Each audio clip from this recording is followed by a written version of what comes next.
नमस्कार दोस्तों, शाम के 7 बज चुके हैं और यूपी तक पर वक्त है मुद्दे की बात का। आज राष्ट्रीय लोकदल में एक चुनावी प्रक्रिया के बाद जयंत चौधरी को अगले 3 साल के लिए फिर से अध्यक्ष चुन लिया गया। आप कहेंगे कि इसमें कौन सी बड़ी बात है। आरएलडी जैसी पार्टी में जयंत चौधरी को अध्यक्ष चुना जाना कोई बड़ी बात नहीं है। ये एक औपचारिकता को अमली जामा पहनाने जैसी ही बात है। अगले 3 साल के लिए एक बार फिर एक चुनावी प्रक्रिया के बाद एक आधिकारिक तौर पर घोषणा हुई कि जयंत चौधरी जो हैं वो अब आरएलडी के अध्यक्ष फिर से चुन लिए गए हैं। 14 तारीख को दिल्ली में आरएलडी अपना एक राष्ट्रीय सम्मेलन भी करेगी, जिसके अंदर तमाम राजनीतिक आर्थिक प्रस्ताव पास होंगे और 2024 की रणनीति पर चर्चा होगी। तो ये बात लेकिन इसलिए मौजूद हो जाती है कि हम लगातार पिछले कई दिनों से देख रहे हैं कि अखिलेश यादव ने अपनी ताकत का बड़ा हिस्सा जो है वो पूर्वांचल की पॉलिटिक्स को साधने में लगाया हुआ है। उन्होंने गाजीपुर से अपने मिशन 2024 की शुरुआत भी की रैली करके, और शिवपाल यादव लगातार पूर्वांचल के ज़िलों के दौरे कर रहे हैं। तो ये पूर्वांचल का मोर्चा अखिलेश यादव ने खुद संभाला है, और ये लगता है कि पश्चिम का जो मोर्चा है, पश्चिमी यूपी का जो मोर्चा है, वो जयंत चौधरी के भरोसे उन्होंने छोड़ दिया है। और इसमें कोई हैरानी भी नहीं होनी चाहिए, क्योंकि हाल में पिछले साल हुए खतौली उपचुनाव में खुद सड़क पर, खुद ज़मीन पर उतरकर मेहनत करके जयंत चौधरी ने वो चुनाव बीजेपी से जीता और ख़ुद को साबित भी किया था। भीम आर्मी के चंद्रशेखर को, जो कि फरवरी मार्च में हुए चुनाव में साथ नहीं आ पाए थे सपा आरएलडी गठबंधन के, उन्हें अपने साथ लाकर भी जयंत चौधरी ने एक तरीके से जाट, दलित, मुस्लिम, गुजर, ये कॉम्बिनेशन पश्चिमी यूपी में बनाने की कोशिश की है। चंद्रशेखर को साथ लाना मायावती की काट के तौर पर भी देखा जा रहा है। लेकिन यह पूरा प्लान, यानी पूर्वांचल में अखिलेश यादव और पश्चिम में जयंत चौधरी, ये प्लान 2024 में बीजेपी को टक्कर देने में कितना कामयाब हो पाएगा, इस बारे में बात करने के लिए आज मेरे साथ मौजूद हैं कुबूल अहमद। कुबूल वरिष्ठ पत्रकार हैं, राजनीतिक विश्लेषक हैं और आजतक.in वेबसाइट के सीनियर कंटेंट एडिटर हैं। इसके अलावा आस मोहम्मद साहब हमारे साथ हैं। आस मोहम्मद सीनियर पत्रकार हैं और पश्चिमी यूपी की राजनीति पर ख़ास तौर पर आस मोहम्मद की पैनी निगाह रहती है। इसके अलावा अमीश राय, अमीश यूपी-तक.in यानी जो हमारी वेबसाइट है उसके एडिटर हैं। तो आप लोगों के साथ मैं सवालों का सिलसिला शुरू करता हूं कुबूल अहमद से।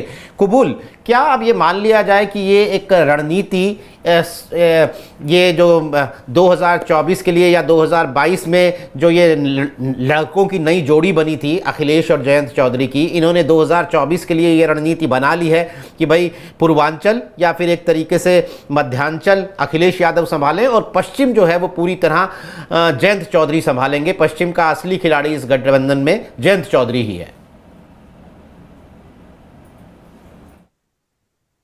कुबूल,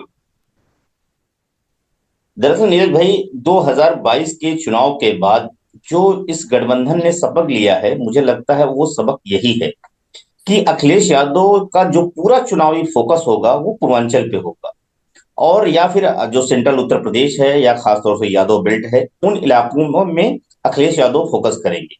पश्चिमी उत्तर प्रदेश को पूरी तरह से जयंत डील करेंगे। इसके पीछे एक स्ट्रेटजी और है कि जितना ही अखिलेश यादव अगर पश्चिम यूपी में सक्रिय होंगे, उतना ही भारतीय जनता पार्टी को समाजवादी पार्टी या गठबंधन के खिलाफ माहौल बनाने का मौका मिले। 2022 के चुनाव में अखिलेश यादव की यही सक्रियता जो है गठबंधन के लिए हानिकारक साबित हुई है और भारतीय जनता पार्टी के लिए यही फायदेमंद रहा है, क्योंकि पश्चिम उत्तर प्रदेश और पूर्वांचल दोनों की अगर हम सियासत को देखते हैं नीरज भाई, तो दोनों की सियासत दो अलग विपरीत धारा में है। पश्चिम उत्तर प्रदेश में धार्मिक आधार पर ध्रुवीकरण करने का भारतीय जनता पार्टी के पास या दो भी है, उसके पास मौका होता है, लेकिन पूर्वांचल की सियासत आज भी जाति के इर्द गिर्द सिमटी हुई है। अखिलेश यादव या जो समाजवादी पार्टी की अभी रणनीति दिख रही है, वो पूर्वांचल में आप देखेंगे, चाहे वो रामचरितमानस की बात हो या गाजीपुर के मंच पे जातिगत जनगणना का मुद्दा रहा हो, तो मुझे लगता है वो ये बता रहा है कि पश्चिम उत्तर प्रदेश और पूर्वांचल की सियासत जो अलग अलग धुरी में बटी हुई है, अलग अलग राजनीतिक विषाद दोनों अलग अलग क्षेत्र के लिए बिछती है, मुझे लगता है उसी के तहत, क्योंकि अखिलेश यादव ये जानते हैं कि हम अगर हम पूर्वांचल के सियासत के समीकरण के आधार पर अगर हम पश्चिम उत्तर प्रदेश में सक्रिय होंगे तो मुझे लगता है हानिकारक साबित होगा। और जयंत चौधरी ने इस बात को खास तौर से खतौली के चुनाव में साबित किया है। और जब खतौली के चुनाव में अखिलेश यादव खुद भी प्रचार करने खतौली में नहीं आए, उस पूरे प्रचार को जयंत ने अपने दम पे डील किया। भारतीय और वो सीट ऐसी सीट थी जो मुजफ्फरनगर दंगे की खास तौर से भारतीय जनता पार्टी की संजीवनी बनी थी। जो सियासत में मुजफ्फरनगर दंगा, उस सीट की वो सीट थी, उस दंगे के एक आरोपी की सीट थी। यहाँ तक कि अब आरोपी क्या कहा जाए, बोल तो अब उसके मुख्य वो हैं। तो मुझे लगता है इस तरह की कवायद, और उस खतौली के चुनाव में भारतीय जनता पार्टी ने ये तमाम कोशिशें की, लेकिन जयंत चौधरी ने अपने राजनीतिक समीकरण, अपनी सूझबूझ के जरिए वो सीट को जीतने में और भारतीय जनता पार्टी से छीनने में काफी कामयाब रहे। तो मुझे लगता है उसी के बाद अखिलेश यादव ने समझा कि पश्चिमी उत्तर प्रदेश में हम अपनी सक्रियता को उतना ज्यादा ना बढ़ा के हम उसके जयंत के भरोसे छोड़ दें, और जयंत जिस तरह के समीकरण और उन पे काम कर रहे हैं वो मौका दिया जाए। लेकिन अखिलेश यादव ने भी थोड़ा सा अभी संगठन में अगर हम देखें नीरज भाई, तो संगठन में भी उन्होंने जो तवज्जो दी है वो तीन चीजों पे मुझे दिखती है। एक तो ये है कि वो पश्चिम उत्तर प्रदेश के मुसलमानों को अच्छी तवज्जो दी है। दूसरा है उन्होंने जाट और गुर्जर को इंपॉर्टेंस दिया है अपने संगठन में। तो ये बात दिखा रहा है कि अखिलेश यादव किस दिशा में बढ़ रहे हैं। उन्होंने मुसलमानों को अपने संगठन में जगह देख के जो बहुजन समाज पार्टी मुस्लिम वोटों को और दलित मुस्लिम कॉम्बिनेशन बना रही थी उसको काउंटर किया है। दूसरे तब उन्होंने हरेंद्र मलिक और नीरज चौधरी जैसे नेता को, एक जाट और गुर्जर नेता को महासचिव बनाकर उन्होंने जाट, मुस्लिम और गुर्जर का समीकरण को एक मैसेज दिया है। और मुझे लगता है ये पूरी तरह से ऐसा भी नहीं किया कि जैन पे निर्भर हो जाए, अपनी भी एक राजनीतिक जाटों में खड़ी करने की अखिलेश यादव ने कोशिश की है। और अब जो जयंत जिस तरह की कोशिश कर रहे हैं, निश्चित तौर पे जयंत बहुत फूक फूक के कदम रख रहे हैं। जयंत 2022 के बाद चुनाव से बहुत ज्यादा मेच्योर होकर उभरे हैं, और जयंत जिस तरह से राजनीति कर रहे हैं वो ये दिखा रहा है। अखिलेश यादव को भी खतौली चुनाव के बाद कॉन्फिडेंस जयंत पे ज्यादा वो हुआ है। उनको लग रहा है कि अगर हम जयंत को चेहरे के सहारे लड़ें तो हो सकता है भारतीय जनता पार्टी जो मुजफ्फरनगर दंगे को लेके समाजवादी पार्टी या आजम खां को लेके जो घेरती रही है, उसके जरिए जो जाट मुस्लिम के बीच में दूरियां पैदा करती रही है, वो उसको मौका नहीं मिल पाएगा, और इसका फायदा कहीं ना कहीं गठबंधन को होगा। इसीलिए अखिलेश यादव ने पूरे चुनाव को अब दो ध्रुव में बांट दिया है। एक पूरा एक तिहाई जो उत्तर प्रदेश है वो अकेले, दो तिहाई उत्तर प्रदेश को अकेले संभाल रहे हैं। पश्चिमी उत्तर प्रदेश को उन्होंने जयंत के सहारे छोड़ दिया है। जयंत तो वहां पे दलित, मुस्लिम, गुजर, जाट कॉम्बिनेशन पे काम कर रहे हैं। वो ये दिखा रहा है, और यही कॉम्बिनेशन है जो भारतीय जनता पार्टी को पश्चिमी उत्तर प्रदेश में चुनौती दे सकता है। क्योंकि जाट मुस्लिम मिल के भी वो मुझे 2022 के चुनाव में वो नतीजे नहीं दिखे हैं। और वो नतीजे का सबक है कि खतौली में एक नया सोशल इंजीनियरिंग जो है गठबंधन ने बनाया, और वो गठबंधन जो है अखिलेश यादव उस मंच पे ना के अपने नेताओं को भेज दिया। अपने जो उनके गुजर नेता थे, जो उनके जाट नेता थे, जो उनके मुस्लिम नेता थे, वो एकजुट होकर एक प्लेटफॉर्म पे आए, और उसका नतीजा रहा कि भारतीय जनता पार्टी को वहां हार हुई और जयंत को जीत। यही जीत जो है अखिलेश यादव को जयंत के ऊपर भरोसा करने के लिए और भी ज्यादा मजबूत करता है। जी बिल्कुल। तो आस मोहम्मद, हम पिछले कई दिनों से देख रहे हैं कि वो आरएलडी जो है वो लगातार किसानों के मुद्दे पर कमिश्नरेट का घेराव करने की बात, या फिर वो चीनी मिल के सामने धरना, गन्ने का मूल्य, इन तमाम मुद्दों पर लगातार सड़क पे अपनी उपस्थिति बनाए हुए है, धरने प्रदर्शन कर रही हैं। तो आपको क्या लगता है कि वेस्ट यूपी में जयंत चौधरी की पार्टी ने अपनी सक्रियता जो है वो बढ़ाई हुई है, और वो एक मायावती को या फिर बीजेपी को काट देने के लिए उनकी रणनीति जो है वो बन रही है?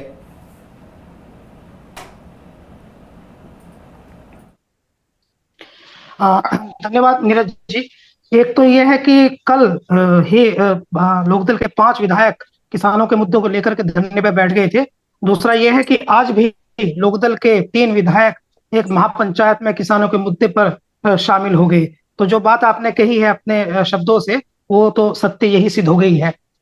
और दूसरी बात एक ये है कि आपको याद होगा, हमेश राय जी से जब हम बात कर रहे थे तो पिछली बार एक चर्चा थी बहुत महत्वपूर्ण कि यूपी तक पर मैनपुरी के चुनाव की जब चर्चा होती थी तो बहुत अधिक व्यूज आते थे, लेकिन खतौली के चुनाव की चर्चा पर कम व्यूज आते थे।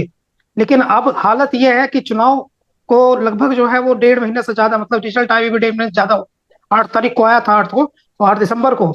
तो उसके जी। बाद भी आज भी कबूल अहमद साहब जैसे एक्सपर्ट जो हैं वो खतौली चुनाव पर चर्चा कर रहे हैं, क्योंकि वो एक कामयाब प्रयोग रहा है। और जब कोई कामयाब प्रयोग होता है राजनीति में तो परिस्थितियां जो है वो नजरिया बदल देती हैं। तो ये जयंत चौधरी की अपना आप में बहुत बड़ी कामयाबी है, ये सिद्ध करती है ये बात कि आज भी खतौली पर चर्चा हो रही है।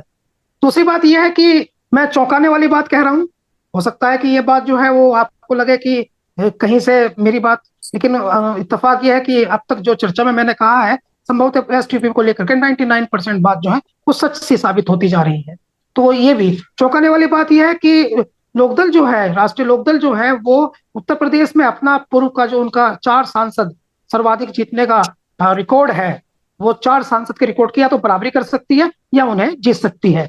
उसका कारण जाट मुस्लिम समीकरण वाली बात की, जिसकी कबूल अहमद साहब ने स्पष्ट किया है, उसको उसमें दलित साथ लाना और गुर्जर को साथ लेके आना, थर्ड पार्टी को, वही एक गेम है। आपको याद होगा एक बार चर्चा में यूपी तक पे मैंने कहा था कि जीत के बाद, खतौली की चुनाव की जीत के बाद, कि मुझे ऐसा लग रहा है जैसे प्रदेश अध्यक्ष जो है गुर्जर समाज से बनाया जा सकता है। जयंत चौधरी तो और भी आगे चले गए और युवा लोकदल का राष्ट्रीय अध्यक्ष उन्होंने चंदन चौहान को बनाया, जो गुर्जर बिरादरी से आते हैं और मीरापुर से विधायक हैं। उनके फादर संजय चौहान बिजनौर लोकसभा से सांसद रहे हैं और उनके जो दादा थे वो डिप्टी सीएम उत्तर प्रदेश में रहे हैं। और जब वो डिप्टी सीएम थे, इत्तेफाक की बात यह है कि चौधरी चरण सिंह उस समय मुख्यमंत्री थे उत्तर प्रदेश के। तो इसका ये मतलब है कि वो ये समझ गए हैं कि गुर्जर जो है कॉम्बिनेशन, जब तक गुर्जर साथ नहीं आता है जब तक तो वो जरूर स्ट्रगल कर सकती है लोकदल, लेकिन जैसे ही गुर्जर साथ आता है तो वो 4 से 5 सांसद जीतने की स्थिति में आ सकते हैं। जहां तक सोल, एक ये जो अभी उनको अध्यक्ष बनाया गया है, ये एक मैसेज है सोल कंट्रोलर का। कहीं भी आप देखें कि अखिलेश यादव जो है उनका, पहले तो वो संघर्ष करते रहे पार्टी में ही, लेकिन अखिलेश यादव का इन अच्छा परफॉर्मेंस आना, जैसे 2017 के चुनाव में जो बहुत कम सीटें रह गई थी, तो वो ये भी था कि सोल कंट्रोलर उनको नहीं माना जा रहा था। लेकिन 2022 के चुनाव में जो उनकी सीटें बढ़ी, तो इससे बढ़ी कि ये मैसेज गया कि अखिलेश यादव सोल कंट्रोलर हैं। यही जयंत चौधरी के साथ है। जयंत चौधरी जो है उनके पास तो कोई चुनौती नहीं, वो सोल कंट्रोलर की भूमिका में अब आ गए हैं। और जाटों ने भी, चूंकि देखिए वो जो है, आप जरूर ये बात सही है कि अखिलेश, जयंत चौधरी ये बात करते हैं कि हम तो कमेरा वर्ग को साथ लेके चलते हैं और लोकदल जो है वो किसानों की पार्टी है, कमेरा वर्ग की पार्टी है। लेकिन जाट जो है वो, ये बात सही है कि जाट जो है उस पार्टी का बेस है, तो इसलिए जाट दूसरी जातियों को जो है वो लगातार अपने साथ जोड़ने की कवायद में अभी से जुटा हुआ है। जाटों के कार्यकर्ता जो है, यानी लोकदल के जो कार्यकर्ता हैं, जो जाट जुड़ा हुआ है वो दिल से जुड़ा हुआ है, तो उन्होंने अभी से काम करना शुरू कर दिया है। तो इनका क्या टारगेट है, ये भी चलो आज डिस्कस में कर लेते हैं। पहला है बागपत जीतना, जहां बहुत अधिक संभावना है। जैसे 2 दिन पहले से चर्चा चल रही है, आपको शायद पहुंच गई होगी आपके पास, तो वो यह है कि चारू जो है उनको लेकर के उन्होंने ट्वीट भी किया था चारू ने, और एक स्थानीय अखबारों ने खबरें भी लिखी हैं कि चारू जो जयंत चौधरी की मोहतरमा है, उनकी शरीका हयात है, उनकी वाइफ है, तो उनको जो है ये कहा जा रहा है कि वो बागपत चुनाव उनको लड़ सकती हैं। तो इस पर उन्होंने जवाब दिया है कि मैं अपने समर्थकों कार्यकर्ताओं का सम्मान करती हूँ और समय यह बताएगा कि सबका सम्मान का ख्याल रखा जाएगा। यानी एक प्रकार का सकारात्मक जवाब है। दूसरी बात यह है कि मुजफ्फरनगर को टारगेट कर रहे हैं। मुजफ्फरनगर में यह समझा जा रहा था कि समाजवादी पार्टी के एक नेता है जिनका जिक्र कबूल अहमद साहब ने किया, हरिंदर मलिक, जो राष्ट्रीय महासचिव जो हैं जिनको बनाया गया है। तो हरिंदर मलिक जो है वो मुजफ्फरनगर से लोकसभा प्रत्याशी बनाए जाने की मांग कर रहे थे और अखिलेश यादव की तरफ से उनको ग्रीन कार्ड भी दिखाया गया था कि आप लड़ेंगे चुनाव। लेकिन अब स्थिति ऐसी है, चूंकि संगठन में उनको ले लिया, राष्ट्रीय महासचिव बना दिया, तो इस बात की संभावना जो है वो बन सकती है कि वो लोकसभा प्रत्याशी ना बने। कि इसका मतलब ये संकेत है कि राष्ट्रीय लोकदल जो है वो अपना प्रत्याशी वहां भेजेगी। तीसरी बात यह है कि कैराना एक वो सीट है जहां पर इकरा हसन को बहुत अधिक संभावना है कि उनके भाई जो है समाजवादी पार्टी से विधायक है, लेकिन बहुत अधिक संभावना है कि वहां से उनको लोकसभा प्रत्याशी बनाया जाएगा। अब नगीना लगभग ये तय हो गया है कि चंद्रशेखर आजादी वहां चुनाव लड़ने जा रहे हैं वो, तो इस बात का निश्चित तौर पर इन सीटों पर प्रभाव पड़ेगा जहां 12%, 30%, 25% दलित भी है। अमरोहा जरूर लड़ना चाहती है लोकदल, मथुरा लड़ना चाहती है, हाथरस और मथुरा में से एक सीट मांग रही है, तो एक उनको मिल सकती है। तो ऐसी स्थिति है, जीतने वाली सीटों पर लड़ना चाहती है। लेकिन इशू क्या है, इशू ये है कि अभी आप देखिए योगी आदित्यनाथ जी ने आपका ही ग्रुप का सर्वे था जिसमें उनसे पूछा गया, तो उन्होंने कहा तक कि 70 सीटें उत्तर प्रदेश में जो है वो हम जीतेंगे, 10 सीटें उन्होंने छोड़ दी थी। तो जो एक्सपर्ट्स लोग हैं, जैसे हम जैसे लोग, आप जैसे लोग, तो हमने चर्चा करनी शुरू की कि 10 सीटें कौन सी हो सकती है। तो पश्चिम उत्तर प्रदेश से रामपुर, संभल, मुरादाबाद, नगीना, बिजनौर, मुजफ्फरनगर, सहारनपुर पर बात हुई थी और बागपत पर कि यहाँ फिर उधर मैनपुरी, कन्नौज और आजमगढ़ को कहीं कहीं, और फिर थोड़ा बहुत अगर गिन लें तो अमेठी और रायबरेली, यानी 10 से 12 सीटों पर चर्चा वो आई थी कि भाई ये सीटें हो सकती है। तो पश्चिमी उत्तर प्रदेश अगर पूरे परिदृश्य में देखें उत्तर प्रदेश के, तो पश्चिमी उत्तर प्रदेश ही एक ऐसी जगह दिखाई दे रही है जहां पर भारतीय जनता पार्टी जो है वो अकेले जो है वो 5 या 6 सीटें हार सकती हैं पूरे प्रदेश की तुलना में अगर कंपेरिजन करें तो इसका मतलब यह चौंकाने वाली बात हो सकती है कि ना तो समाजवादी पार्टी, ना बहुजन समाजवादी पार्टी और ना कांग्रेस, ये बहुत चौंकाने वाली बात है हाल फिलहाल के बन रहे समीकरणों के हिसाब से, तो वो लोकदल को पार ही नहीं कर रहे हैं क्योंकि वो 4 सीटों पर लीड कर रहे हैं। ऐसा लग रहा है कि वहां वो बहुत अधिक मजबूत है कारणों से। तो मैं समझता हूं कि जहां तक अखिलेश यादव का प्रश्न है कि पश्चिमी उत्तर प्रदेश, ये भी महत्वपूर्ण बात है, मैं प्लीज नीरज जी ये बात कह दूं कि ये भी बहुत महत्वपूर्ण बात है कि अखिलेश यादव को ये कह रहे हैं कि भाई पश्चिमी उत्तर प्रदेश को उन्होंने जयंत चौधरी को छोड़ दिया। देखिए यहाँ जो स्थिति है वहां ये है कि पश्चिम उत्तर प्रदेश में मुस्लिम नहीं आशा मोहम्मद जी, वो नहीं, अखिलेश यादव नहीं कह रहे हैं ये तो हम परिस्थितियों के अंदर अंदाजा लगा रहे हैं जी। नहीं, वो बिल्कुल ठीक आपका अंदाजा है, बिल्कुल सही अंदाजा है, एकदम 100% सही अंदाजा है। लेकिन वो उस अंदाजे के साथ स्थिति ये है कि ऐसा इसलिए है क्योंकि अखिलेश यादव को, समाजवादी पार्टी को पश्चिम उत्तर प्रदेश का जो वोटर है, मतलब जो ओबीसी वोटर है या अति पिछड़ा वोटर है, अति पिछड़ा हिंदू वोटर है, मुसलमान के अलावा कोई भी, वो अखिलेश यादव समाजवादी पार्टी के सिंबल को वोट ही नहीं करना चाहता है। मतलब ये बहुत एक्सक्लूसिव बात है, अगर आप इसका जमीनी सर्वे कराएंगे तो आप दंग रह जाएंगे। बिल्कुल वोट नहीं करना चाहता है, तो जो वोट मिल सकती है वो तो लोकदल को मिल सकती है। जाट जो है वो लोकदल को वोट दे सकता है और कोशिश ये है कि कॉम्बिनेशन बनाया जाए। तो इसलिए ऐसा लगता है कि जयंत चौधरी जो है वो पश्चिम उत्तर प्रदेश में उन्हीं के पास स्पेस है।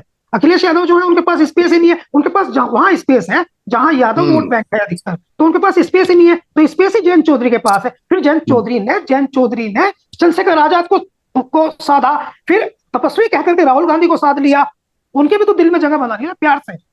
तो ऐसी एक नया समीकरण और भी बन सकता है जिसकी चर्चा पहले भी हो चुकी है। तो कुल मिलाकर के इसकी बहुत अधिक संभावना है कि लोकदल जो है अपने पुराने 4 लोकसभा सांसद वाली सीट पर वापस वहां चली जाए।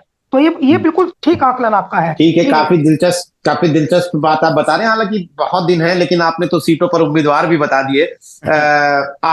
अगर आज चुनाव हो तो अपनी जगह सही हो सकती है कि अगर आज चुनाव हो तो इन सीटों पर ये स्थितियां बनती है। खैर अमीश, आपका सवाल।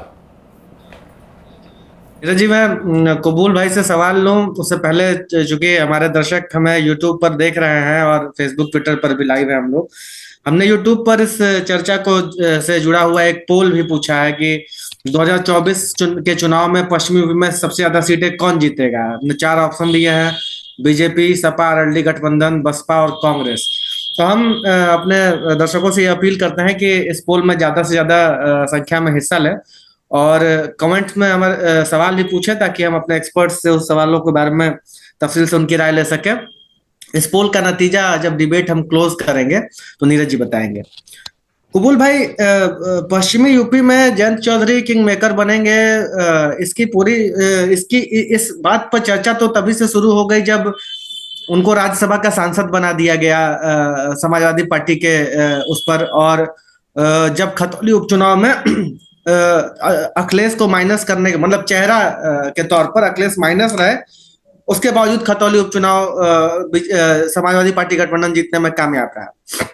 मेरा सवाल यह है कि जयंत चौधरी जो इस बार चंद्रशेखर आजाद को जितनी तवज्जो दे रहे हैं पश्चिमी यूपी में, और न सिर्फ चंद्रशेखर आजाद को तवज्जो दे रहे हैं बल्कि जयंत चौधरी ने अपने तो विधायकों को, हालांकि ये पुरानी खबर हो गई लेकिन चूंकि सवाल के लिए मौजूद है, कि अपने विधायकों को ये भी कह रखा है कि अपने विधायक निधि का एक बड़ा हिस्सा जो है अनुसूचित जाति और जनजाति के विकास के कार्यों में खर्च करें। तो जयंत तो अपने लगता है कि सीनियर चौधरी जी की तरह जाति की सियासत बिछा रहे हैं उत्तर पश्चिमी यूपी में खास तौर से। तो आपको क्या लगता है कि जो एक मुजफ्फरनगर के दंगों के बाद जो एक अखिलेश यादव के खिलाफ एक जो सेंटिमेंट, समाजवादी पार्टी के खिलाफ जो एक सेंटिमेंट पैदा हो गया, तत्कालीन जो रूलिंग पार्टियां थी उनके खिलाफ एक सेंटिमेंट पैदा हो गया, और फिर जयंत चौधरी भी अखिलेश यादव के ही साथ नजर आ रहे थे, तो जो जाटों का एक वो हमें दिखा 2022 के चुनाव में भी, जितना एंटिसिपेशन था कि जाट वोट करेंगे उतना जाटों का वोट सपा गठबंधन को मिला नहीं। लेकिन क्या इस तरह के प्रयोग से जयंत चौधरी कोई नया सामाजिक ताना बाना रच पा रहे हैं?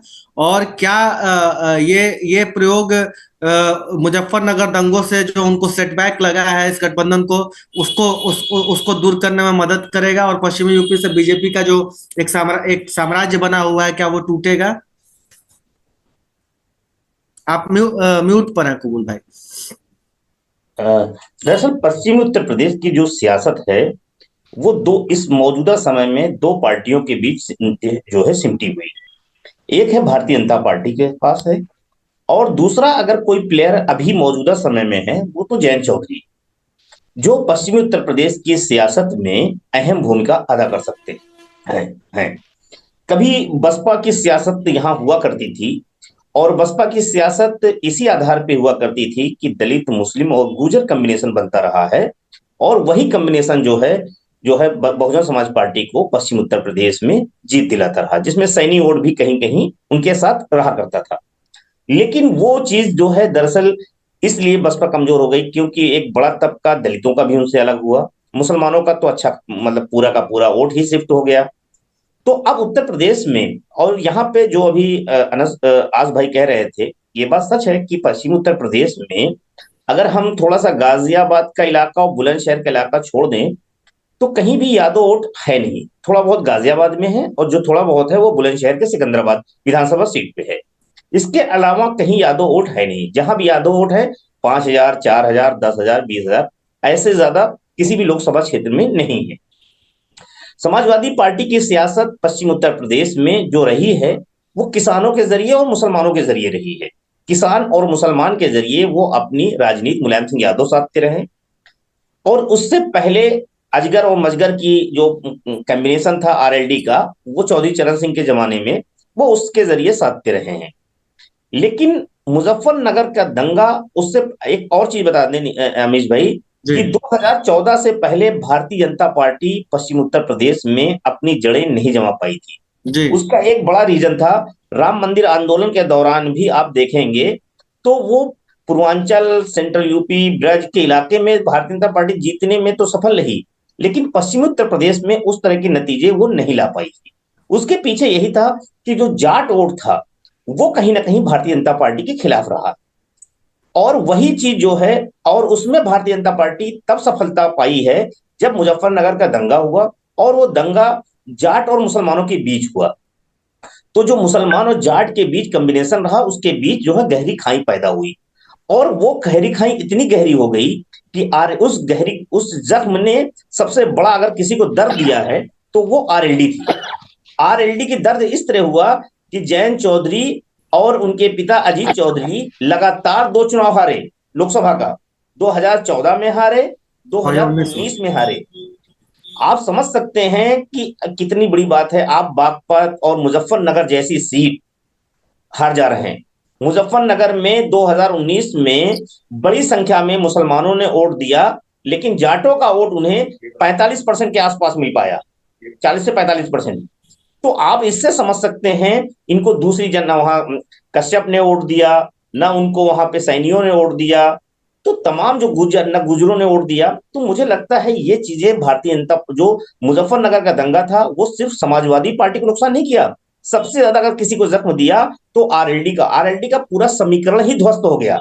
अब मुझे लगता है कि खास तौर से किसान आंदोलन और जयंत चौधरी के लिए 2022 का चुनाव वो कहीं ना कहीं थोड़ी सी संजीवनी दिया, और वो कहीं, और अब जयंत को 2022 के चुनाव के बाद जयंत ने उसको समझा कि 2022 में उनको लग रहा था कि पश्चिम उत्तर प्रदेश में बहुत अच्छा प्रदर्शन करेंगे, लेकिन 2022 में केवल जाट और मुसलमानों पे 50% जाट और जो है 90% मुसलमान ने मिलकर जयंत को तो 9 सीटें दिला दी लोकसभा विधानसभा की, समाजवादी पार्टी को भी दिला दी, लेकिन भारतीय जनता पार्टी बाकी कम्युनिटी को साध के वो अपने समीकरण में सफल रही।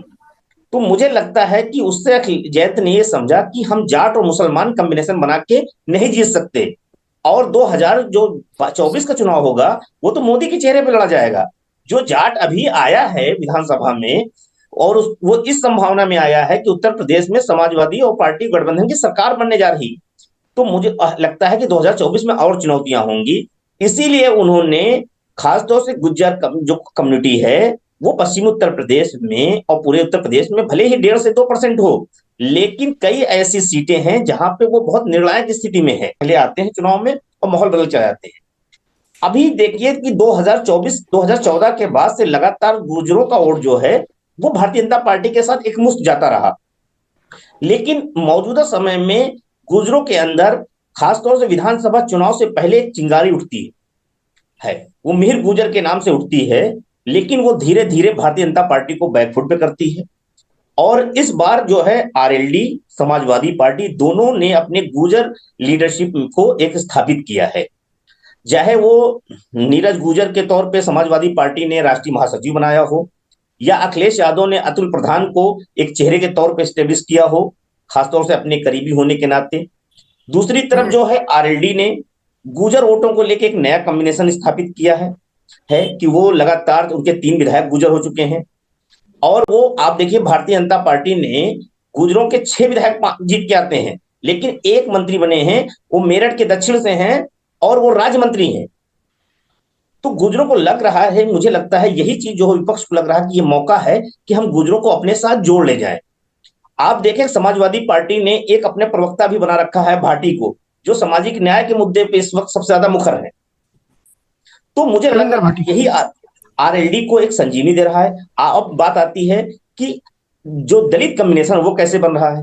दरअसल जब पश्चिम उत्तर प्रदेश का 2022 का चुनाव था, तो जब आरएलडी और जाट मुस्लिम एक हुए और दलितों का वोट जो था खासतौर से मायावती, जब मायावती चुनाव नहीं थी तो उनका भी हिस्सा जो है कहीं ना कहीं वो समाजवादी पार्टी के आने के बजाय वो जैन के साथ चला गया, उनके साथ भाजपा के साथ चला गया। तो अब इनको लग रहा है कि अगर हमारे साथ कहीं दलित, मुस्लिम, गुज्जर और जाट कॉम्बिनेशन बन जाता है तो वो एक ऐसा वोट होगा जो 50% से 55% और 60% के आसपास पहुंच जाएगा।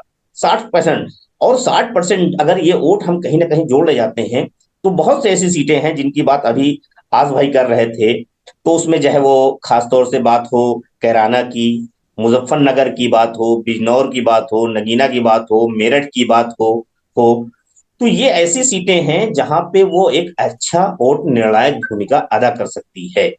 तो यही वजह है कि एक कॉम्बिनेशन बनाने की कोशिश कर रही थी, लेकिन पश्चिमी उत्तर प्रदेश में जाट और गुर्जरों के बीच पहले की जो अदावत थी वो थोड़ी सी खत्म हुई है।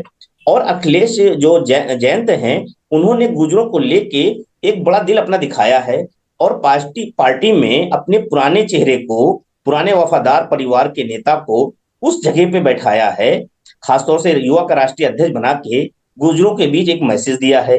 मदन भैया को गाजियाबाद से ले जाके मुजफ्फरनगर में चुनाव लड़ा के विधायक बना ले जाते हैं। तो मुझे लगता है ये चीजें एक मैसेज दे रही हैं कि कैसे गुर्जरों को लेके, क्योंकि जयंत ये बात समझ चुके हैं कि जाट मुस्लिम के जरिए हम भारतीय जनता पार्टी से मुकाबला नहीं कर सकते हैं, और अगर वो जो वोट आ सकता है वो वोट कौन आ सकता है, गुर्जर वोट आ सकता है। और गुर्जर जो है भारतीय जनता पार्टी ऐसा नहीं कि सब सीटों पर गुर्जर लड़ा देगी, तो इनको लगता है कहीं ना कहीं हमारे पास भी गुर्जर लड़ाने का संभावना होगी। उसमें वो मुस्लिम गुर्जर, हिंदू गुर्जर दोनों पे जो है, जिसमें मुस्लिम गुर्जर है वो तो भारतीय जनता पार्टी के साथ जा नहीं रहा है, लेकिन गठबंधन के साथ वो मुस्लिम गुर्जर भी आ रहा है और हिंदू गुर्जर भी जुड़ जा रहा है। तो ये जो गुर्जरों का गुर्जर पॉलिटिक्स है पश्चिम की, वो बहुत महत्वपूर्ण है। और वही पार्टी जो है जयंत ने उसके नब्ज को समझा और उसको साधने में जुटे हैं। यही वजह है कि अभी कैराना में नाहिद हसन की बहन की बात कर रहे थे, मुनव्वर हसन की बेटी, जो बड़े नेता हुआ करते थे, लेकिन वो जो है वो खतौली में आके चुनाव प्रचार करती है। आप समझ सकते हैं कि वो एक लड़की इतना ज्यादा है, जब उसकी माँ और भाई दोनों फरार थे, अपने भाई के लिए प्रचार करती है और जिता देती है। वो पश्चिमी उत्तर प्रदेश में मुस्लिम गुर्जरों में एक बड़ा चेहरा बन के उभरी है। नाहिद भी अभी जेल से बाहर आ गए हैं। तो मुझे लगता है और गुर्जरों के बीच में एक बहुत अच्छा आपसी बहुत संतुलन है। एक आप नामिश भाई 1 मिनट का टाइम है तो मैं एक घटना बता दूं कि कैराना की जो बेल्ट है वहां जब शादियां होती हैं और खासतौर से गुर्जरों की शादियां होती हैं तो वहां नॉनवेज खाना नहीं बनता नीरज भाई। और वो खाना जो है वहां पे मिठाइयां इतनी ज्यादा होती हैं कि हद से ज्यादा, और कहते हैं कि हमारे जो है रिश्तेदार आएंगे और उनकी रिश्तेदारी की वजह से आप समझ सकते हैं कि हिंदू और मुस्लिम गुर्जरों के बीच में कितना तगड़ा कॉम्बिनेशन है। यही चीज रांगड़ों के साथ भी है, मतलब ठाकुरों के साथ भी है। यहाँ मुस्लिम ठाकुर भी है, राजपूत है, और हिंदू भी है। लेकिन भारतीय जनता पार्टी के साथ बड़ा तबका जो है राजपूतों का भाजपा के साथ है। तो मुझे लग रहा है कि यही जो कॉम्बिनेशन है, ये जो जातीय समीकरण है पश्चिम उत्तर प्रदेश का, वो थोड़ा सा पश्चिम पूर्वांचल से अलग है। और पश्चिम का जो समीकरण है उसमें जो है वो चार प्रमुख जातियां हैं: जाट, गुजर, मुस्लिम और दलित। और इन चारों दलित जो मुख्य जातियां हैं, जयंत चौधरी उन्हीं जातियों पे फोकस कर रहे हैं। ये जातियां, ये समीकरण ऐसा है जो भारतीय जनता पार्टी के लिए भी चुनौती बन सकता है और बसपा की जो पॉलिटिक्स है उसको भी काउंटर कर सकता है। और ये जब अगर इस वाकई बात है, इसको लोकसभा तक बरकरार रखते हैं और जमीन में उतारने में सफल रहते हैं, तो मुझे लगता है कि जो 2022 में जो चुनाव इनके पक्ष में नहीं था, वो बहुत उसके उल्टा नतीजे आ सकते हैं। और जो जयंत पिछली बार बागपत और जिन सीटों की बात कर रहे थे आज भाई, मुझे लगता है वाकई बात उन सीटों को वो दोहरा सकते हैं। लेकिन इसके साथ एक चुनौती जयंत के लिए और है। जयंत को उस नैरेटिव को तोड़ना होगा जो नैरेटिव भारतीय जनता पार्टी ने उनके साथ मल रखा है। वो नैरेटिव है कि अखिलेश यादव की मुस्लिम परस्ती पॉलिटिक्स, और अखिलेश यादव की जब तक मुस्लिम परस्ती पॉलिटिक्स को अगर वो नहीं काउंटर कर पाएंगे, उस नैरेटिव को अगर नहीं तोड़ पाएंगे जयंत, हालांकि कोशिश दोनों अखिलेश यादव और जयंत दोनों कर रहे हैं उस नैरेटिव को तोड़ें, और वो अगर उस नैरेटिव को तोड़ने में सफल रहते हैं, और ये बात तो जरूर है कि जयंत जो है भारतीय जनता पार्टी के उस नैरेटिव में फंस नहीं रहे हैं। क्योंकि हमने उपचुनाव में देखा कि वो मुजफ्फरनगर दंगे की बात कर रहे थे, और ये किसानों की बात कर रहे थे, गन्ना किसानों के भुगतान की बात कर रहे थे। ये उस नैरेटिव में नहीं फंसे और अपना पूरा एजेंडा किसानों के इर्द गिर्द समेटे रहे। क्योंकि किसान एक ऐसा शब्द है जिसके में सारी जातियां भी आ जाती हैं, उनके वोट भी आ जाते हैं, और भारतीय जनता पार्टी के न कहते हुए भी भारतीय जनता पार्टी के काउंटर कर लेते हैं। मुझे लगता है यही चीज है। लेकिन इस नैरेटिव जो है भारतीय जनता पार्टी के उस नैरेटिव में, क्योंकि 2024 का चुनाव 2022 से अलग होगा, और 2022 से इस तरह अलग होगा कि 2022 में वो मुख्यमंत्री बनाने का चुनाव था। यहाँ चेहरा नरेंद्र मोदी होंगे, और नरेंद्र मोदी के सामने तमाम समीकरण ध्वस्त हो जाते हैं। इस बात का भी उन्हें ख्याल रखना होगा। जी, आस मोहम्मद साहब, मैं आपसे आपसे भी एक सवाल लेता हूँ। जो कबूल भाई कह रहे थे कि मुस्लिम सरपरस्ती का जो अखिलेश यादव ऊपर टैग लगा है, जयंत चौधरी उससे उसका असर जयंत चौधरी पर भी होता है। आप देखिए 2022 के चुनाव का अगर हम डेटा निकालें तो जो CSDS ने पोस्ट पोल एनालिसिस दिया उसमें ये बताया कि 2017 में 57% जाट जो थे वो समाजवादी पार्टी गठबंधन के साथ थे, और जो 2022 में घटकर 33% हो गए। बीजेपी के पास 2017 में 38% जाट थे, तो 2022 में बढ़कर 54% हो गए। तो आप समझिए कि जयंत चौधरी के आने के बावजूद जाट वोट जो 2017 में मिला था अखिलेश यादव को, वो भी घट गया। मतलब सपा के गठबंधन को जो वोट मिला था वो भी घट गया। तो जब ये जयंत चौधरी पश्चिमी यूपी में एक की फिगर होल्ड कर रहे हैं और समाजवादी पार्टी उन पर इतना रिलाय कर रही है कि ये अखिलेश का आंखा मूंदा तो भरोसा ही तो है कि वो उन्होंने इंडिपेंडेंट कर रखा है, वरना अखिलेश यादव की तो राजनीति की स्टाइल भी बिल्कुल अलग ही है।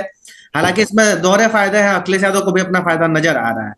लेकिन ये एक सवाल तो बनता है ना कि जयंत चौधरी जिस जो वोटर्स कभी उनके लिए वफादार वोटर समूह हुआ करता था, उनके साथ स्टिक उनकी पार्टी के साथ खड़ा रहता था, वो वोटर भी घट गया 2022 के लेटेस्ट चुनाव तक।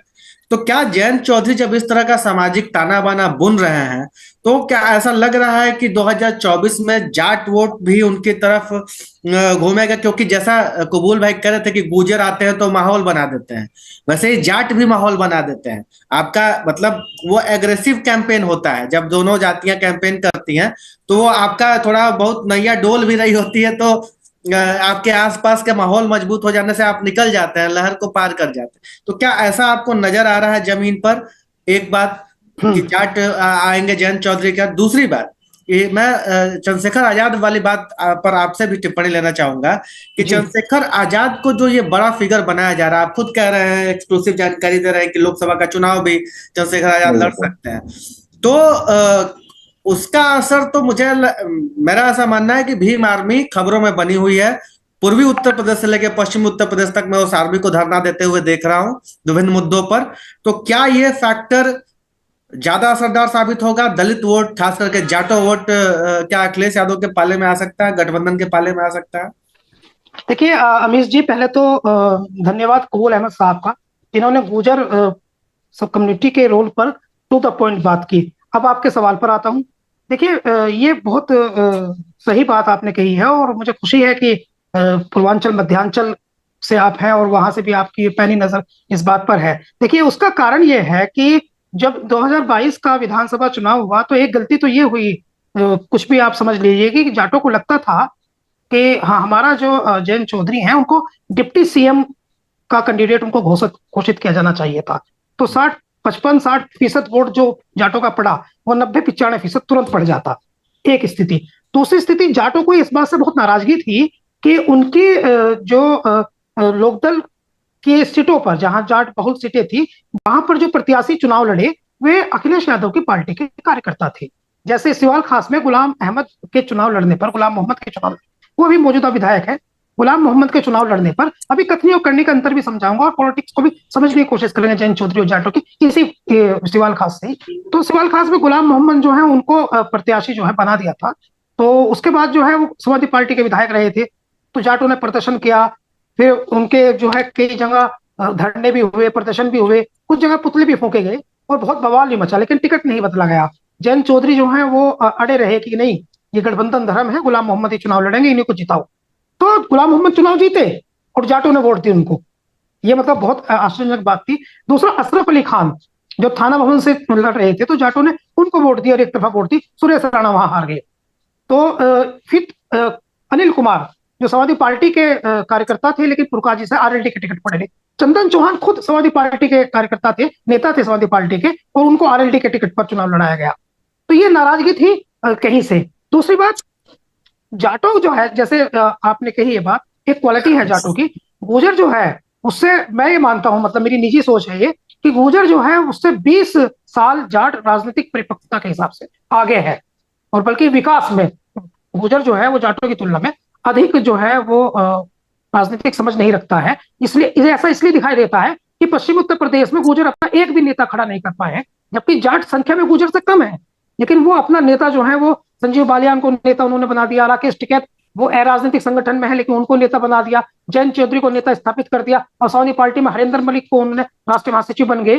गुर्जर में ऐसा कुछ, राजेश पायलट जी दिवंगत जो चले गए दुनिया को छोड़ करके, उसके बाद बहुत खालीपन सा दिखाई देता है। एक बात बहुत अच्छी कही थी कबूल अहमद साहब ने, वो भी यही कनेक्ट कर देते हैं। हुकम सिंह जो दिवंगत है, चले गए, मंत्री रहे, संसदीय कार्य मंत्री रहे, कैबिनेट में एमपी रहे, कई बार 6-7 बार विधायक रहे। वो दिवंगत मनोहर हसन जो मेंबर ऑफ पार्लियामेंट थे और नाहिद हसन के फादर, वो आपस में जो है दोनों एक ही परिवार के थे, चाचा भतीजे उनको थे, मतलब आपस में बिल्कुल एकदम एक ही खानदान था, कलशान खाप के, एक ही परिवार था वो भी। तो इसलिए जब वो अभी हाई कोर्ट में पैरवी कर रही थी इकरा हसन प्रयागराज में, तो वहां से मदन भैया का प्रचार करने आई और वो नारा दिया आकर के, गुर्जर एक समान, हिंदू हो या मुसलमान।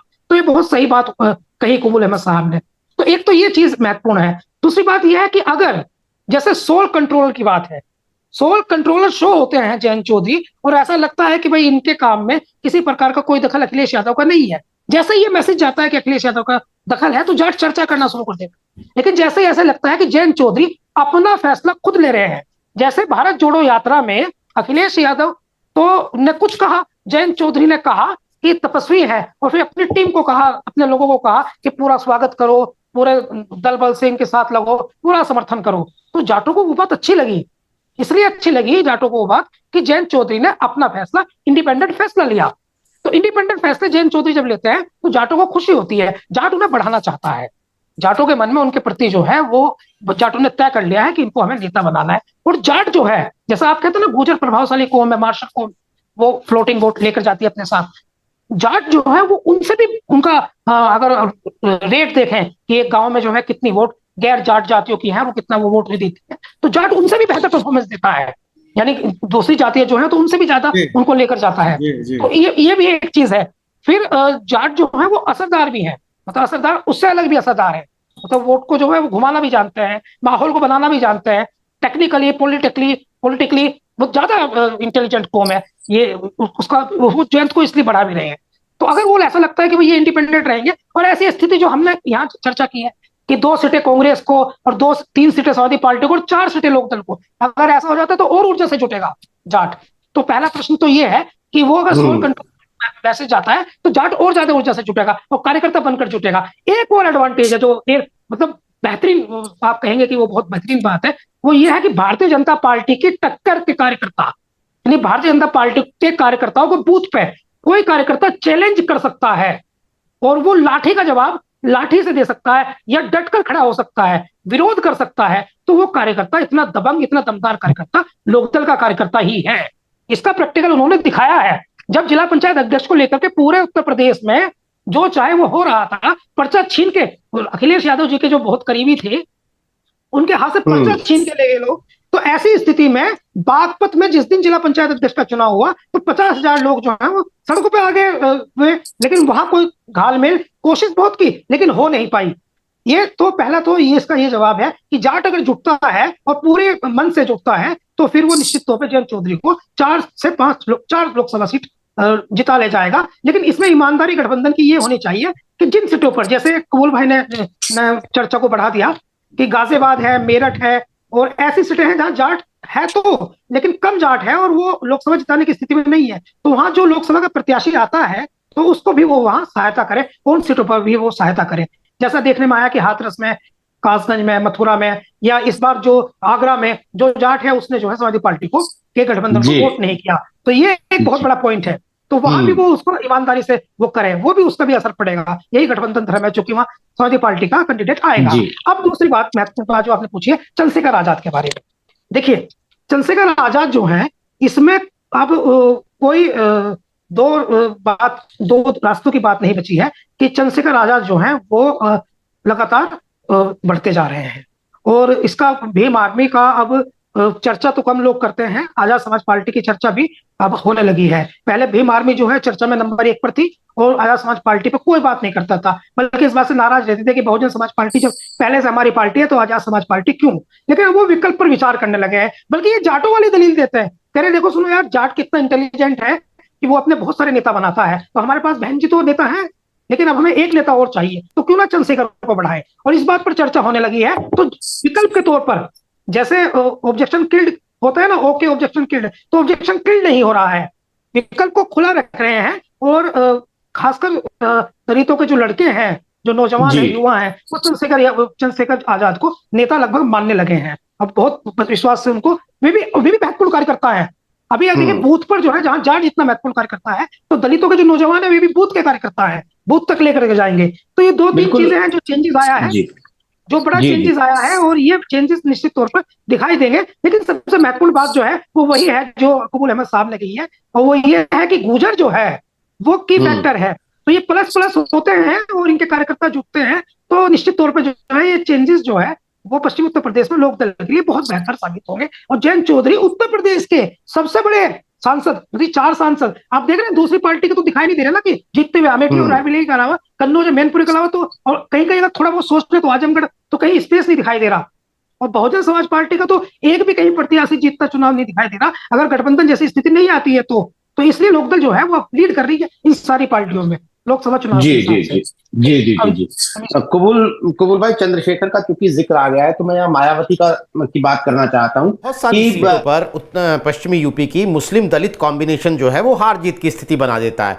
और जिस तरीके से मायावती ने पिछले दिनों इमरान मसूद को पार्टी में लिया, उनकी पत्नी को तकरीबन माना जा रहा है कि मेयर का चुनाव वो सहारनपुर से लड़वाएंगी, इसके बाद वो शमशुद्दीन राइन को प्रभारी बना दिया, तो मुस्लिम वोट पर मायावती भी काम तो कर ही रही हैं। और अगर उनका दलित वोटर जो कोर वोटर है वो उनके साथ आता है तो मुस्लिम दलित की इस पॉलिटिक्स पर तो मायावती भी काम कर रही हैं। तो क्या वो फिर यहाँ पर जयंत और अखिलेश की जो भी प्लानिंग है उसमें तो छेद करती हुई मायावती नजर आ रही हैं या नहीं?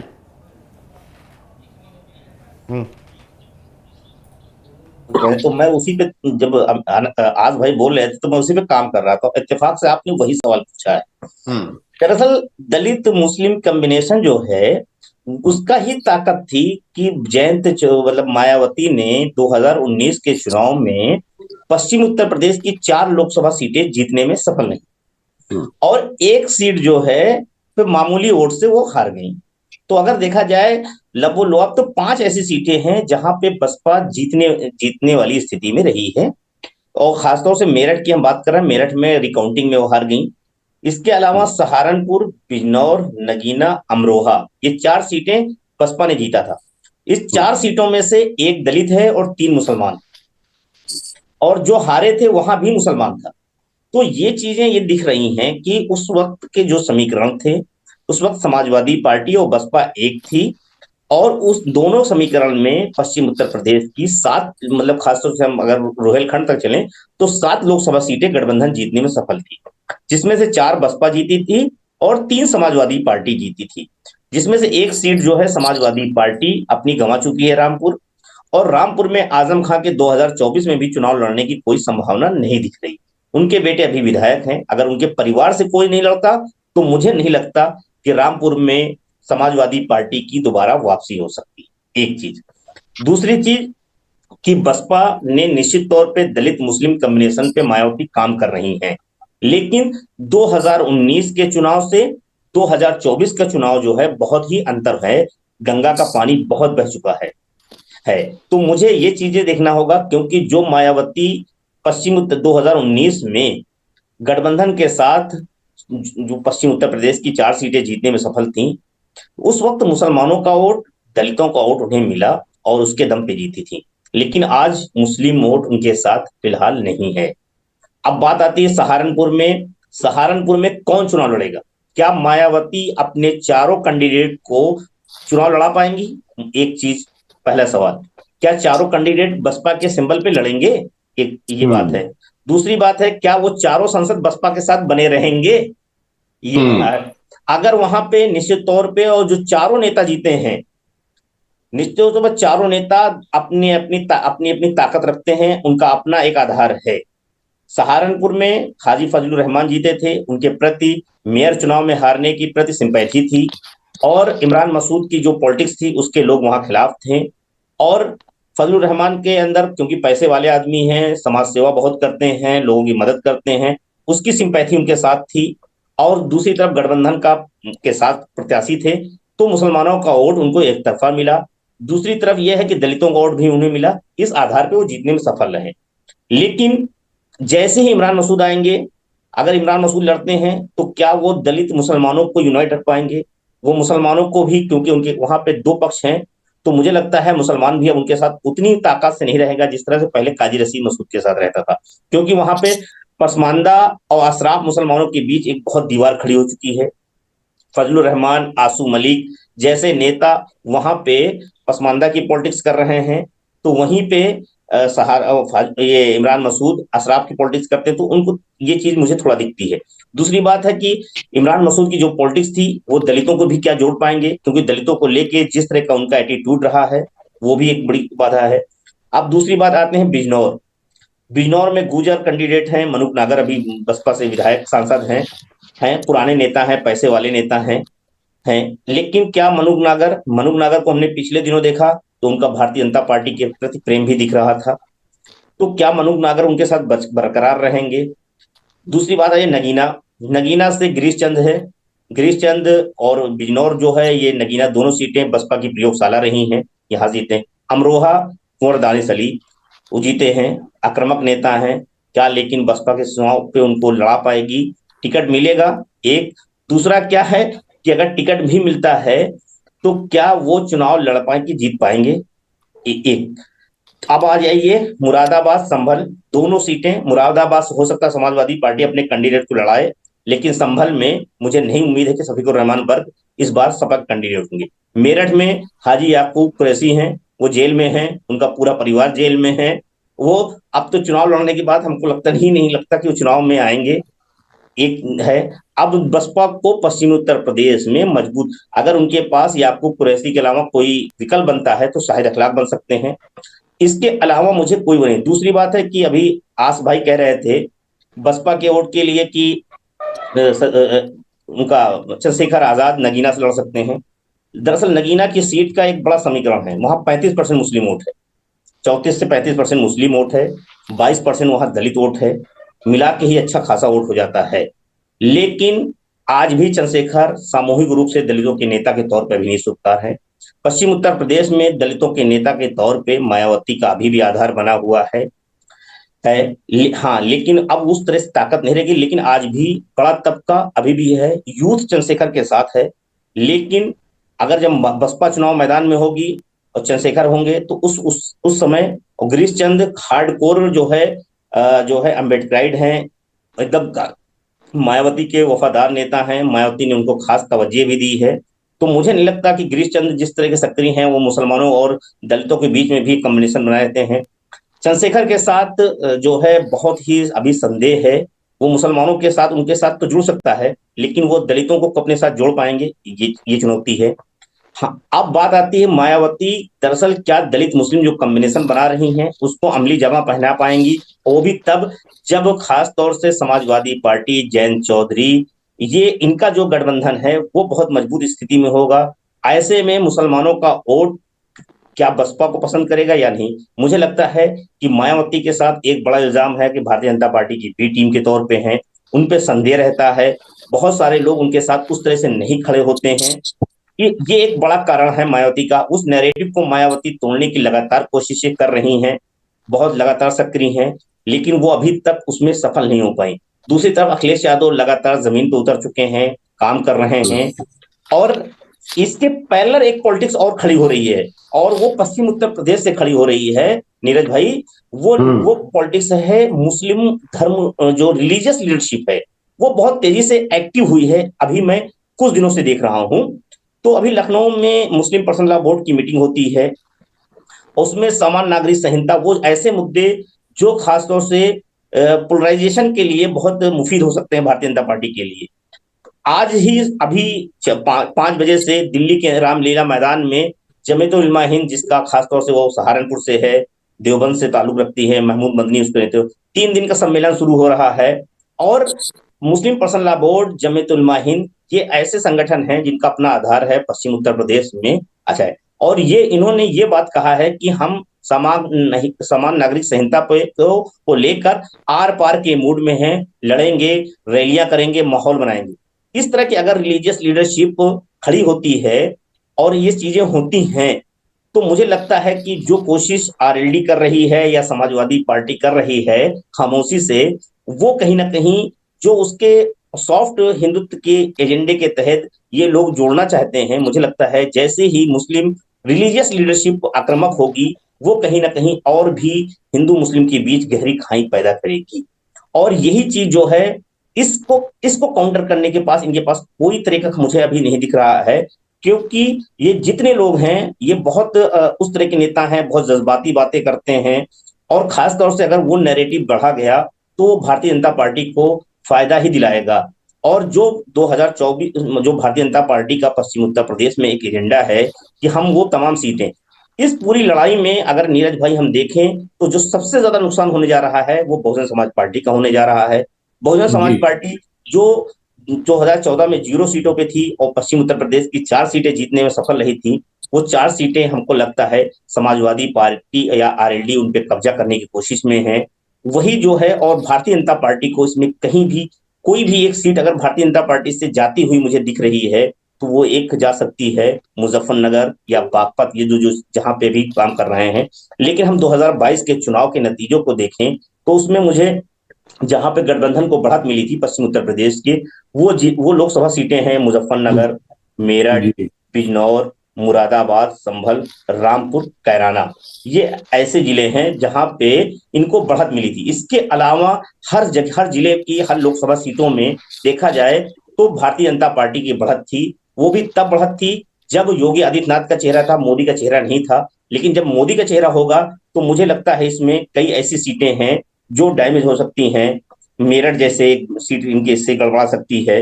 दूसरा है कि रामपुर मुझे लगता है वो गड़बड़ा सकती है। मुजफ्फरनगर कितना बरकरार रख पाएंगे जयंत चौधरी, कि कौन लड़ेगा जयंत चौधरी, अगर उनकी पत्नी वापस लड़ना चाहती है तो मुजफ्फरनगर से कौन कैंडिडेट होगा। और मुझे लगता है कि अगर मुजफ्फरनगर में कोई कैंडिडेट जयंत चौधरी परिवार से नहीं होगा, बाहर का होगा, तो मुझे नहीं लगता कि भारतीय जनता पार्टी को वहां हराना आसान होगा। दूसरी तरफ अच्छा। बिजनौर में आ जाइए, बिजनौर बसपा की राजनीतिक प्रयोगशाला रही है, वहां पे बसपा को इतना आसान नहीं समझा सकता। सहारनपुर में भारतीय जनता पार्टी मुझे लगता है बढ़त बना सकती है, दोबारा से उस सीट को काबिज हो सकती है।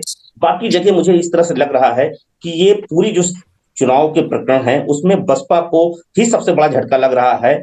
भारतीय जनता पार्टी अपनी स्थिति को बरकरार रहेगी और जो सीटें उसके पास थी उससे हो सकता है बढ़ भी सकती हैं। उसमें केवल 2 सीटें मुझे दिख रही हैं, जैसे बागपत, मुजफ्फरनगर और मथुरा एक ऐसी सीट है, 3, जहां पे थोड़ा सा मुझे लग रहा है, क्योंकि हेमा मालिनी का हो सकता है इस बार चुनाव में न हो।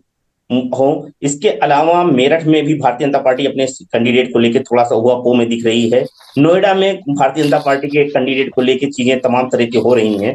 तो ये सारी चीजें अभी पश्चिम उत्तर प्रदेश की सियासत में मुझे दिख रहा है, और जो दिख रहा है उसमें मुझे यही लग रहा है कि बसपा को नुकसान हो सकता है।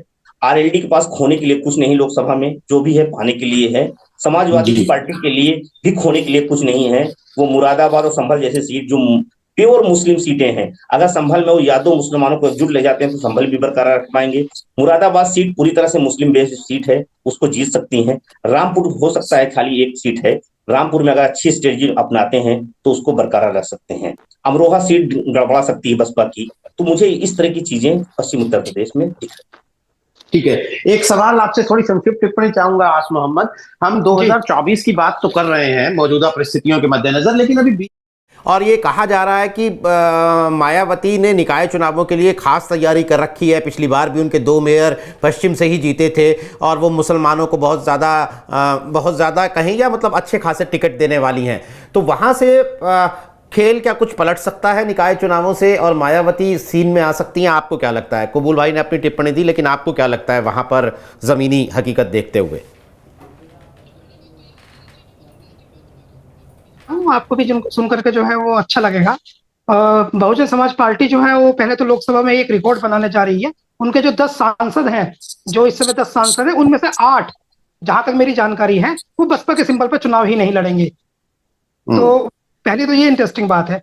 अब दूसरी बात आ जाते हैं नगर निकाय चुनाव पर। नगर निकाय चुनाव ही एक ऐसा चुनाव है जो बसपा के लिए अच्छा चुनाव है, क्योंकि बसपा का जो है इसमें रिकॉर्ड बढ़िया रहा है। फुरकान जो अलीगढ़ से मेयर और योगेश वर्मा उनकी पत्नी, वो सुनीता वर्मा, वो मेरठ से मेयर, झांसी में नजदीक थे। सहारनपुर में फजलुर रहमान साहब जीतते जीतते बिल्कुल नजदीक हार गए थे, बिल्कुल नजदीक, जिसके बाद से जो है वो अदावत हो गई इमरान मसूद से।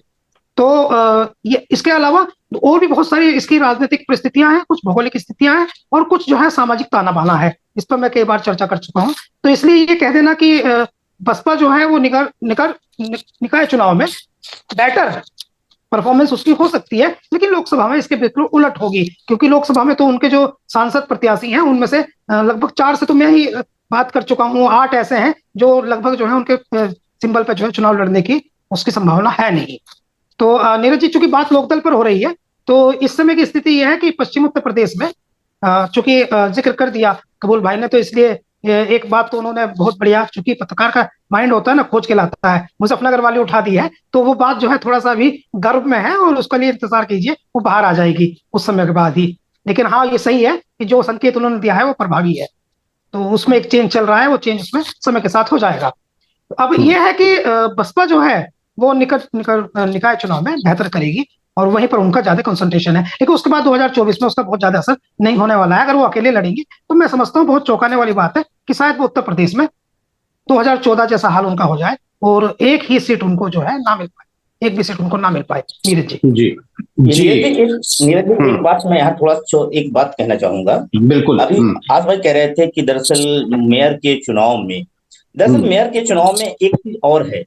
फुरकान अलीगढ़ से मेयर बने थे, लेकिन इस बार वो उनके वो सीट महिला सीट हो गई थी रिजर्वेशन में। अगर उनको तब्दीली होती है, अगर वो जनरल सीट होती है तभी वो सीट लड़ेंगे, वरना वो नहीं लड़ेंगे, उनके परिवार से कोई नहीं लड़ेगा। एक चीज, योगेश वर्मा की पत्नी सुनीता वर्मा जीती थी, लेकिन वो समाजवादी पार्टी के साथ खड़ी हैं, वो लोग समाजवादी पार्टी में शामिल हो चुके हैं। हाँ, और वो सीट पिछली बार एससी थी, इस बार जनरल हो गई है मेरठ सीट। और मेरठ में एक और चीज है कि जो मुझे संभावना दिख रही थी कि वहां से शाहिद अखलाक के भाई को चुनाव लड़ा सकती है बसपा, और वो चीजें वही मुझे थोड़ा सा दिख रहा है कि अगर वो वाकई, लेकिन क्या शाहिद अखलाक की राजनीति लगातार कई चुनाव से वो नहीं लड़े हैं, पिछली बार बहुत कमजोर हो चुके हैं और बहुत कमजोर हो चुके हैं। और ऐसी स्थिति में वहां अलग तरीके की राजनीति खड़ी हो चुकी है। लेकिन अब वहां पे वो कैसे जीत पाएंगे? और समाजवादी पार्टी मेरठ में थोड़ा सा स्थिति ठीक है, लेकिन वहां गुटबाजी समाजवादी पार्टी में है। शाहिद मंजूर और अतुल पठान के बीच इतनी ज्यादा अदावत है। शाहिद मंजूर अभी लखनऊ के जो बिल्डिंग गिरी है उस मामले में फंसे हुए हैं, उलझे हुए हैं। तो मुझे लगता है कि भारतीय जनता पार्टी के लिए सबसे सुनहरा मौका मेरठ को कब्जाने का है। अलीगढ़ में फुरकान के चुनाव न लड़ने से वो सीट कहीं ना कहीं भारतीय जनता पार्टी जीत सकती है। तो मुझे लगता है जो दोनों सीटें बसपा पिछली बार भारतीय जनता पार्टी हारी थी, वो इस बार हो सकती है। सहारनपुर सीट में भी मुझे इसी तरह की कवायद दिख रही है। सहारनपुर में बहुत कम मामूली वोट से हारी थी बसपा, लेकिन इस बार वहां पे इमरान मसूद चुनाव लड़ा है। समाजवादी पार्टी वहां आंसू मलिक की बीवी को लड़ने जा रही है। दोनों की भी बहुत तगड़ी फाइट है। मुझे लगता है अगर ऐसी स्थिति परिस्थितियां बनती हैं तो वो भी सीट भारतीय जनता पार्टी के पक्ष में जा सकती है। तो ये चीजें मुझे दिख रही हैं। ऐसे में जो मेयर चुनाव से बसपा दोबारा से खड़े होने का या माहौल बनाने का मौका दिख रहा था, वो मुझे लगता है थोड़ा सा उसके झटका लग सकता है। जी बिल्कुल। तो दोस्तों, पश्चिमी यूपी की सियासत पर और खास तौर पर एक खिलाड़ी के तौर पर जयंत चौधरी की सियासत पर हमने पिछले 1 घंटे लगातार चर्चा की और हमने आपसे एक सवाल पूछा था यूट्यूब पर कि 2024 के आम चुनाव में पश्चिमी यूपी में ज्यादा सीटें कौन जीतेगा, बीजेपी, सपा आरएलडी गठबंधन, बसपा या कांग्रेस? और करीब 1000 लोगों ने अपना वोट डाला है और उसमें से 77% लोग ये कह रहे हैं कि पश्चिमी यूपी में ज्यादा सीटें सपा और आरएलडी का गठबंधन जीतेगा, अखिलेश और जयंत चौधरी की जोड़ी जीतेगी। मतलब बिल्कुल एक तरफा जिसे कह सकते हैं कि हमारे दर्शकों ने वोट डाला है सपा गठबंधन के पक्ष में। तो आज कार्यक्रम में शिरकत करने के लिए कबूल अहमद, आस मोहम्मद, अमीश, आप सभी का बहुत बहुत शुक्रिया। तमाम दर्शकों का आभार। आज के लिए नमस्कार।